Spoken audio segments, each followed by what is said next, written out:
নমস্কার বন্ধুরা, সবাই কেমন আছেন? আশা করি খুব ভালো আছেন। আপনাদের আশীর্বাদে আমিও খুব ভালো আছি। কাকুলির আরেকটি নতুন ব্লগে আপনাদের স্বাগত জানাই। আজকে সানডে স্পেশাল, অনেক দিন পর আমাদের আজকে রান্না করব বিরিয়ানি। তো কিভাবে বিরিয়ানি রান্না করি আপনাদের সাথে অনেকবারই শেয়ার করেছি, তো আজকেও চলুন শেয়ার করি। বিরিয়ানির সাথে কি কি থাকবে সেটাও শেয়ার করব। ভিডিওটি ভালো লাগলে পাশে থাকার অনুরোধ রইল। চলুন ভিডিওটা দেখতে থাকি, আশা করছি আপনাদের সত্যি খুব ভালো লাগবে। এখানে চাল ভিজিয়ে নিলাম, এবার বেরেস্তা বানিয়ে নিচ্ছি। আমি একটু কিন্তু ভিন্ন টাইপের বিরিয়ানি বানাই, আপনারা দেখে থাকেন যারা আমার ভিডিও দেখেন। চলুন বিরিয়ানি বানাই কিভাবে, পুরো ভিডিওটা দেখুন। দেখি বিরিয়ানির মাংসর মধ্যে দিলাম দই, নুন, একটুখানি তেল, পেঁয়াজ, বেরেস্তা, যা যা লাগে বিরিয়ানি মশলা, একটু লাল লঙ্কা, আদা, রসুন, একটু গোলাপ জল, কেওড়া জল, একটু লাল লঙ্কা, তারপরে হচ্ছে একটু বিরিয়ানি মশলা, একটু এসেন্স, দই দিয়ে ভালো করে মেখে এটাকে 1 থেকে 1.5 ঘন্টার জন্য রেস্টে রেখে দেবো।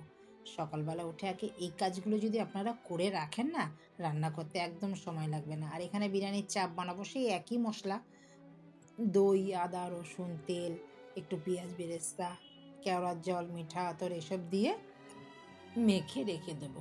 তো আমার কিন্তু 100%-এর মধ্যে 90% কাজ কিন্তু আমার রেডি হয়ে গেছে। এগুলো যদি করে রাখেন রান্না করতে বেশি সময় লাগবে না। তো আমার যখন হয়ে গেছে, এবার আমি চাপের জন্য মাংসটা বসিয়ে রাখবো। একটু ভিন্ন ধরনেরই রান্না করছি। এখানে যত গরম মশলা আছে গোটা সেগুলো দিয়ে দিলাম, শুকনো লঙ্কা, তেজপাতাও দিয়ে দিলাম, তেল দিয়েছি, দিয়ে যে মেখে রেখেছিলাম 2 ঘন্টা ধরে কিন্তু মাখা ছিল, আমি 2 ঘন্টা ঘরের অন্য কাজ সেরে নিলাম, দিয়ে এবার মাংসগুলো দিয়ে দিলাম। এটার মধ্যেই থাকবে আর একটু একটু উল্টে দেব। এটা বেশি নাড়াচাড়ার দরকার নেই, এটা খুব তাড়াতাড়ি হয়। এটা যাতে খাবেন তাতেই কিন্তু খুবই ভালো লাগবে খেতে। আমি একটু চাল, মগজ, পোস্ত বাটাও এর মধ্যে দিয়েছি, একটু গ্রেভিটা হবে বেশ। দেখুন তেলও ছেড়ে এসছে। আমি আবার একটু ওপর থেকে দিলাম বাটারটা দিয়ে আবার একটু ভালো করে নাড়াচাড়া দিয়ে এবার নামিয়ে নেবো। আর কিন্তু বেশিক্ষণ এটা হতে লাগবে না, এটা বসিয়ে অন্য কাজও সারতে পারবেন আপনারা। হয়ে গেল আমার রান্না। দেখুন দেখতেই এত সুন্দর হয়েছে, খেতে তো অসাধারণ লাগবে। রুটি, পরোটা, নান যাতে খাবেন, বিরিয়ানি যাতে খাবেন তাতেই কিন্তু অসাধারণ লাগবে। পুরো রান্নাঘরটা আজকে আমার গন্ধে যেন মম করছে একদম। এইখানে বিরিয়ানির চাল বসিয়ে দিয়েছি। যেরমভাবে আপনারা বিরিয়ানি চাল রেডি করেন সেইভাবে আমিও রেডি করে নিলাম। 70% চালটাকে আমি ফুটিয়ে নেব, আর 30% থাকবে, সেটা বিরিয়ানিতেই সেদ্ধ হবে ভাপে, যেটাকে দমে দেব। আমি দম বিরিয়ানি সবসময় বানাই, আর আমি কিন্তু মাংস কিন্তু রান্না করে বিরিয়ানি বানাই না। এটাই হচ্ছে আসল বিরিয়ানি রান্না। অনেকে অনেক রকমভাবে বিরিয়ানি রান্না করেন, এই রকম রান্না বিরিয়ানি একবার রান্না করে দেখবেন, অসাধারণ লাগবে ঝামেলা ছাড়াই। এবার দিয়ে দিলাম সবার তলায় একটু ঘি, দেওয়ার পরে মাংসগুলো দিয়ে দিলাম। আর এখানে কিন্তু চাটও বসিয়ে রেখেছি, এবার চালটা ঝরিয়ে দিয়ে দিলাম। যেহেতু আমরা 3 জন, তো লেয়ারটা দিতে লাগেনি, অল্প করে দিলাম। আপনারা যদি বেশি লোক থাকে তবে লেয়ার দেবেন। দুধ, কেওড়ার জল, গোলাপ জল সব একসাথে আমি রেখে দিয়েছিলাম, বিরিয়ানি এসেন্স একটুখানি দিয়েছি, দিয়ে মিঠা আতর সব দিয়ে দিলাম।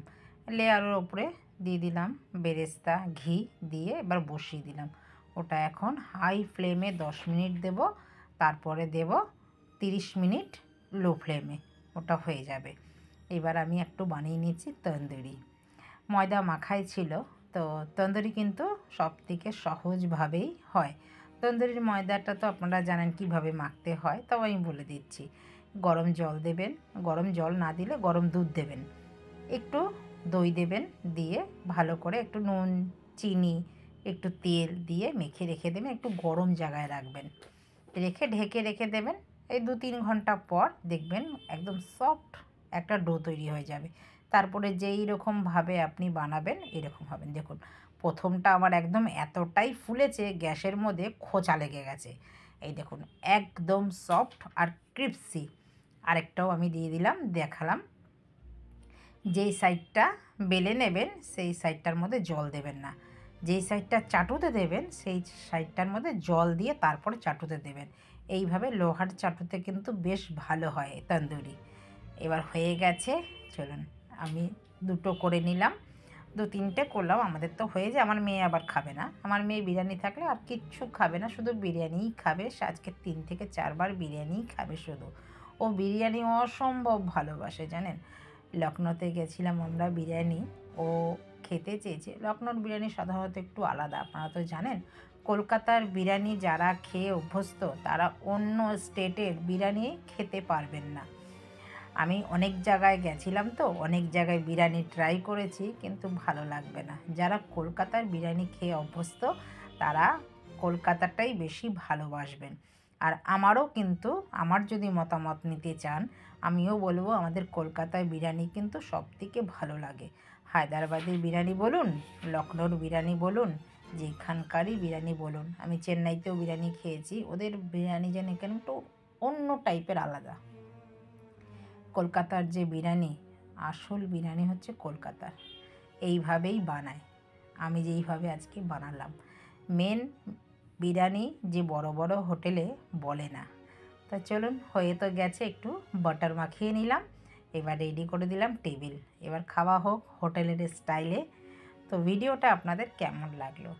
আপনারাও এইভাবে বানিয়ে খাবেন বাড়িতে, হোটেলে যেতে লাগবেন আর।